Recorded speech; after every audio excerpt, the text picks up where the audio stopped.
The fishing news is brought to you by Shoreline Insurance, Navionics, Okuma, Yozori, Evinrude, and the Star Island Yacht Club in Montauk, New York.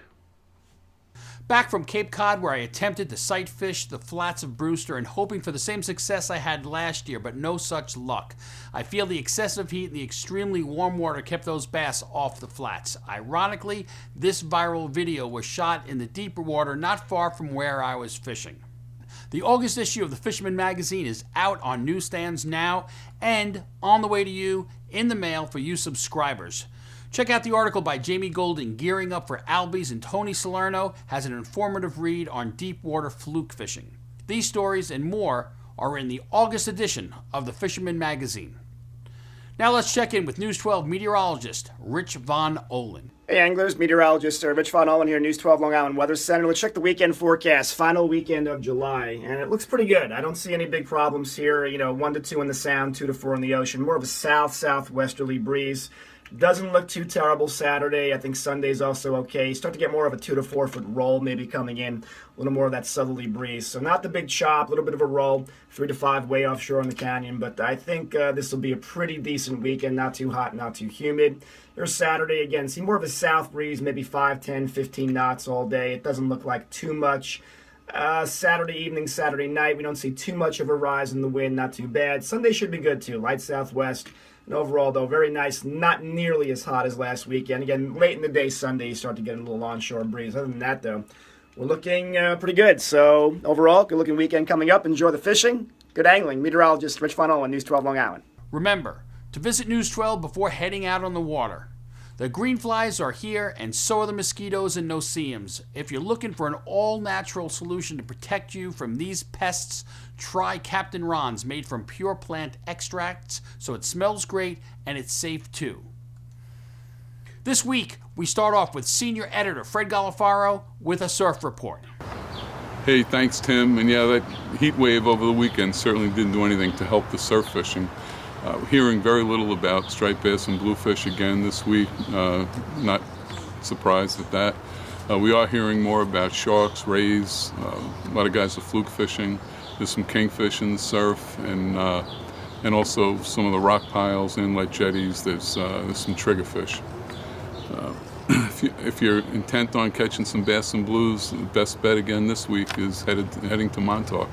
If you time it right, leave late at night or real early in the morning. And I mean early because there's always that early morning backup on Sunrise Highway from Quogue to Southampton. But if you beat that, it's not a bad ride. And there's been pretty steady action with bluefish during the day.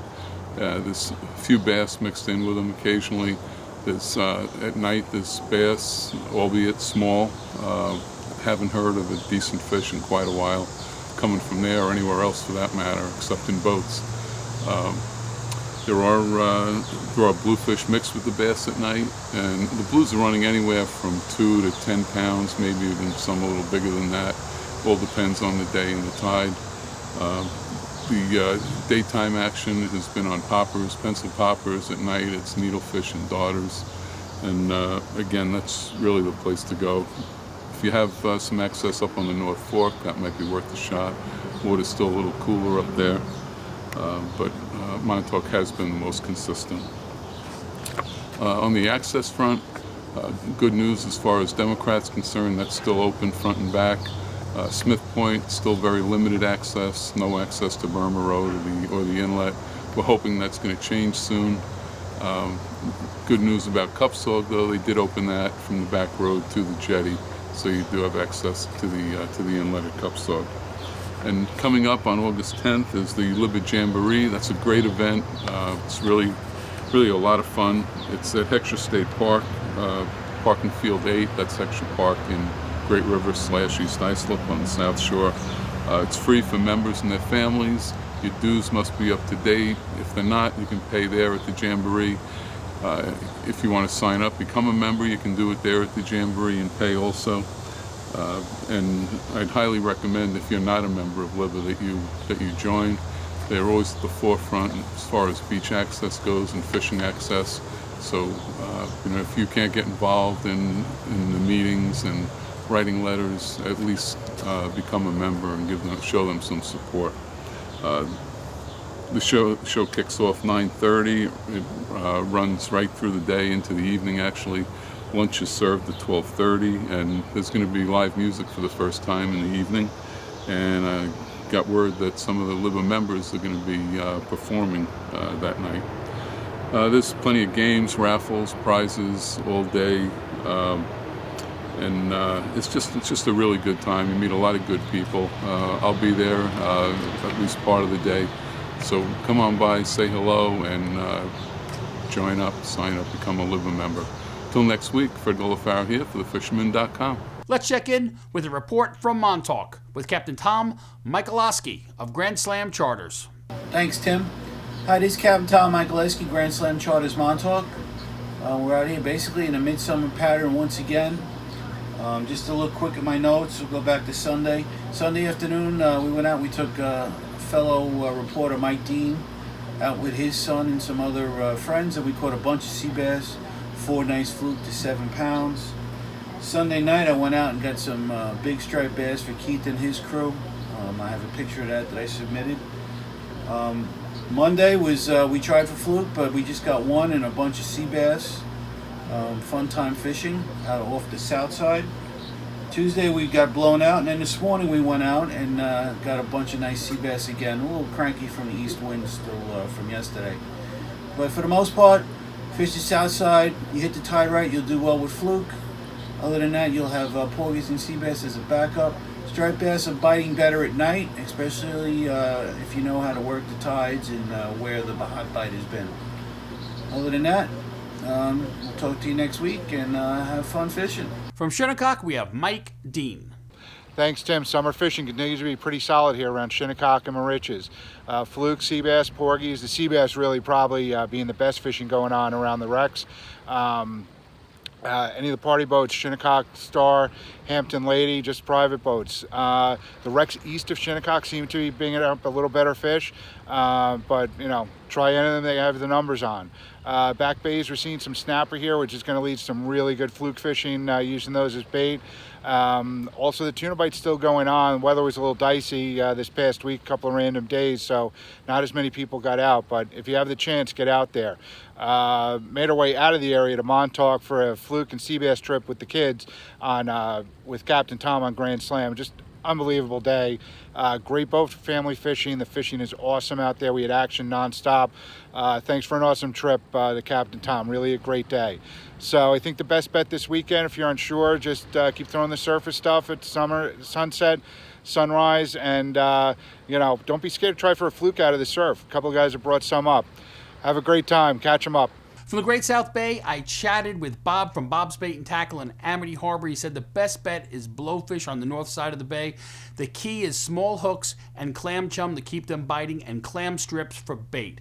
They are great eating too. Remove their skin, bread them up, toss them in a skillet, and you have chicken of the sea, like Tim here from Amityville did. On the fluke front, Captain Al has been catching some fluke in the bay, and that's Captain Al Lorenzetti. No monsters, but he did say definitely more fish have moved in from the ocean, and some of those fish have worked their way all the way back until the State Channel. The West End Report is brought to you by Rachel's Waterside Grill on the Nautical Mile in Freeport. You hook it, they will cook it, and it's just $12 per entree. Call 516-546-0050 for details. Now let's check in with Luke Feeney. Thank you, Tim. Hey folks, it's been a hot few days here in Brooklyn, and that has caused the water temps in many areas to increase a great amount, which has caused the fishing for many species to improve greatly. To start, the fluking has improved greatly as the fluke move on to the sand eels and peanut bunker. I have been catching them well in the tin can grounds southeast of the jetty, in Jamaica Bay by the north-south channel junction buoy in the deep holes, and also up in the harbor on the edge of the channel by both the 26 and the 28 buoys. I've heard of good reports of the fluke on the Hempstead Reef and the McAllister grounds as well. The key seems to be smaller profiles such as gulp sand eels, 4-inch swimming mullets, and bucktails. Now is the time to begin to try that deeper water with the influx of warm water we just got. In addition to improving fluking, the warmer water has brought with it many exotic species. Over the last few weeks here, there has been a great run of bonitas in Jamaica Bay along the Beach Channel Drive seawall and by the Elbow Breezy all the way around to the jetty. These ferocious fish pop up fast and are mixed in with the cocktail bluefish. I have been throwing small epoxy jigs for them. These make great table fare when eaten raw. The big porgies have moved in on both the Rockaway Reef and the Tin Can grounds, and party boat goers are catching their fair share pretty much any day that the weather cooperates. Worms have worked well, but you can still hold your own with clams. For the most part, the bass have moved well east of here, but they are still plugging some in the back by John F. Kennedy Airport and in the marshes surrounding there. The morning or evening is the best bet for this.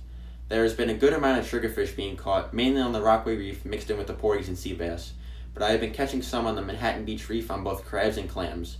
Surf fishing has been a mainly after-dark event with limited small fish around due to the warmer water. Fluking from the surf has been really picky, but you can definitely grab a few shorts and impress your friends and family on your next beach outing. There have been sharks all over on the bunker pods on the Rockaway Reef and on deeper 70-foot of water spots. If you get in with the bunker pods and live line, there's a good shot at some brown sharks or maybe even a thresher if you get lucky. Sea bassing has slowed down a lot, with a few nice ones here and there mixed in with the porgies, but there's really no way to target them, and they've been catching them both on the Tin Can grounds and the Rockaway Reef. That's it for this week. Be sure to get out there and take advantage of the great action. Until next week, tight lines. Let's see what Chris Ludwig is up to. Thank you, Tim. What's going on, guys? So this past week, I've been spending a lot of time between Jones Inlet and Robert Moses. It's a large span to cover, but it's definitely worth it. So we've been seeing some bunker off the open beach, probably 30, 40 yards off. I haven't seen that in a couple weeks, so it's good to have them in my field of vision. We saw occasionally a few dolphins roll in by the breakers, so that was a spectacle to say the least. But more importantly, these sand tigers, they've completely invaded and they're choking every bait that everybody's putting in the water. So we had to gear up our tackle, putting on these 16-0 circle hooks and some hard mono. If you can see those dark spots there, that's all the damage this thing really suffers. It's kind of like sandpaper, so it's not so bad. You get to keep your tackle, and still be out there having a good time. On the freshwater side of things, I was fishing one of my local tunnels, throwing these small Senkos, these are the Bass Pro version, in there, and just bouncing them across the bottom. With this warm weather, these things suck them up and they take off easily. So it's fun fishing. Hope you guys get out there. Have a good one. If you're looking for a quality fishing boat that's affordable, check out a Sea Pro powered by Suzuki. For less than $400 a month, get you into all the action. Visit Kale's Family Boating Center for a test ride today. From the Sound, we have Peter Tarnowski. Thanks, Tim. Well, I've been getting your typical summer batch of schoolie striped bass, cocktail blues, porgies. But what I've also been getting, which has been pretty exciting, is consistently getting some weak fish in the area, both in the back bays and on the sound side of the Northport area. So that's kind of spiced it up a little bit and, made it a little bit more interesting. And hopefully it stays. It's been the weak fish I've been catching are on the smaller side, but near keeper size, right around keeper size, 15, 16 inches. Hopefully they stick around. Thanks. Back to you, Tim. From Cow Harbor Bait and Tackle, we have Mark McGowan. Hey guys, we just got in from a charter. It's a little dark out right now, but it was a solid day of fishing. It was non-stop porgies as usual. Did any combination. We used spearing, we used clams, we used squid. They were all over it. Worms, of course. And they were fluke in the mix, mostly short, but we've got some large fluke that have been weighed into the shop so far by some of the local Sharpies, up to 9 pounds. They're not as far off the shore as you might think. Just stick to areas they've got small porgies and some of those bluefish. These big fluke just love a 9-inch, 10-inch bluefish, and there's a lot of them out there chasing these bunker schools. I saw bunker schools stretched out from Concept Park as far as Smithtown Bay, and honestly this week I didn't see a whole lot on them other than some of the smaller fish. We concentrated along the shoreline for bass, and inside the bay we haven't really fished much, but there's been plenty of fish there, mostly small porgies, schoolies, and these snappers that haven't really matured into full-size cocktail blues. They're just like maybe 12 inches max of what I've seen. But again, plenty of action out there. A great reason to get out and enjoy the day and just have some good time. Now let's hear from Hawaiian Dan. Thanks, Tim. Aloha! Aloha! I'm Hawaiian Dan of TalkFishTV.com reporting on the central north shore of Long Island, where the only thing hotter than this summer heat is the bite. That's right, I said it. The bite is super hot right now. The inshore regions are completely flooded with rain bait up to the 2-inch size, and along with them have come the predator fish. So I'm challenging you, yes you, to get off those couches, grab your family and friends, most especially your kids, and target your summer slam. Aim to catch a striper, a fluke, a bluefish, and a porgy all in one session. If you're feeling super frisky, take it up a notch and go for that grand slam by adding the black sea bass.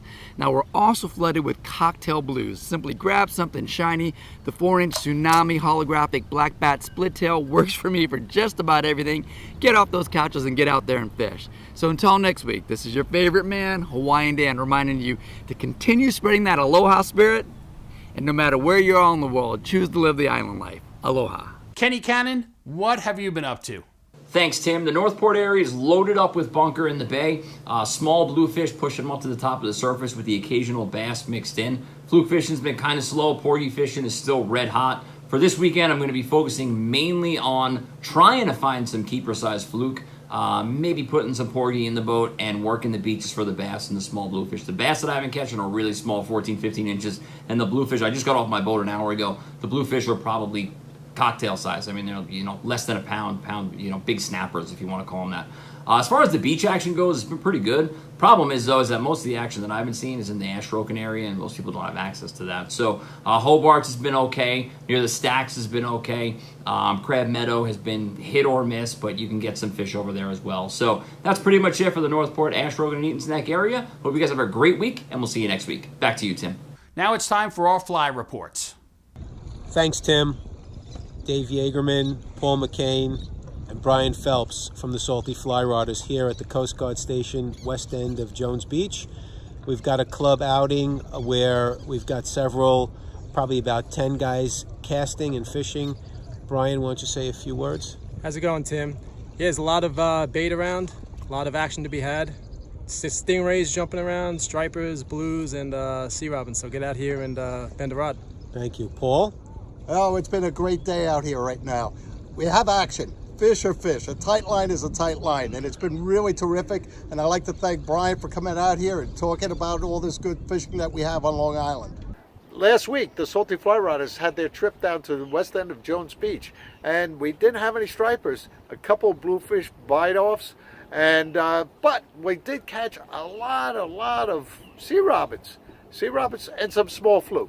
And the fly of choice, clouds of minnows, and half and halves. Terrific flies. Now, if you really want stripers, it's becoming really more of a night fishery. Go out, fish at night. If you want bluefish, you're going to have to cruise around, look for some birds working. The schools are scattered. This is the heat of summer. Now, freshwater, Kenny the Hat's been hitting all the local ponds and doing a great job on sight fishing for carp. It was terrific. If you want trout fishing, good news and bad news. Bad news, the river's all flooded from all this rain. The good news is they're going to be in great shape for this weekend. So the tailwaters, the spring creeks, the freestones, all fishing well. Should be a great week. Listen, get out there now. Tight lines, everybody. And don't look down at sea robins. They're a lot of fun on a fly rod. Listen, good luck. Summer is here, so if you're in the market for a cooler for your boat or your truck, one that is reasonably priced, holds ice for days, and is made in the USA, check out Orca Coolers at Marine Mate in Lindenhurst. Matthew Fitz sent us a report from the deep. He reported great sea bass fishing at the San Diego with ling mixed in, and he also took a trip 15 miles east of the Coimbra and trolled up some non-keeper bluefin tuna. The bigger tuna on the trip were caught while jigging. For links and more information, be sure to check out this video's description on YouTube. Remember, like our video, subscribe to our YouTube channel, and tap on the bell to be notified instantly when we post a new video on YouTube. And of course, be a subscriber to the Fisherman magazine to be part of the Dreamboat contest, like these latest entries by Robert Verdi with his 15.4 pound mahi and Tom Springman with an 18.9 pound bluefish. Until next week, this is Tim C. Smith for thefisherman.com. Win the incredible Steigercraft Evinrude Lowrance Grand Prize Boat Package and more in the Fisherman's 2019 Dream Boat Fishing Challenge. Get the details now at thefisherman.com.